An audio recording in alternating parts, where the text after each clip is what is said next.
A saborosa torta de millo de Guitiriz, símbolo gastronómico deste municipio da Terra Chá, será a gran protagonista da festa de exaltación que se celebrará o 1 de xuño no campo da feira e que inclúe tamén unha mostra de artesanía e de diversas actividades. A institución provincial apoia con 40.000 euros a través do Plan de Deputación este evento que organiza o Concello. Presentouse hoxe ca asistencia dun dos 3 produtores participantes no encontro.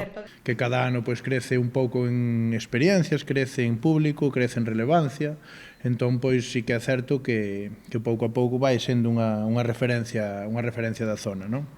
Isto non é só unha festa gastronómica, é unha festa que trascende ao gastronómico, xa que, a parte de todas as actividades que temos que acompañan, é unha festa cultural. Como prato forte, tal e como sinalou a alcaldesa, os concertos de Xavier Díaz e as adufeiras de Salitre a 1:30 e a banda da Loba ás 20:30. Pero a rexedora tamén quixo destacar especialmente a colaboración dos centros educativos do municipio, presentes no acto, cun proxecto sobre a torta de millo. Torta de millo, que é unha tradición reposteira ligada a etnografía, costumes e cultura de poboación guitiricense e a súa contorna, e o eixe sobre que este ano se asentou a colaboración entre os centros educativos do Concello, CEIP San Estevo de Parga, CEIP Plurilingüe Lagostelle e o IES Poeta Díaz Castro e a Biblioteca Pública Municipal, que é este lugar onde estamos hoxe.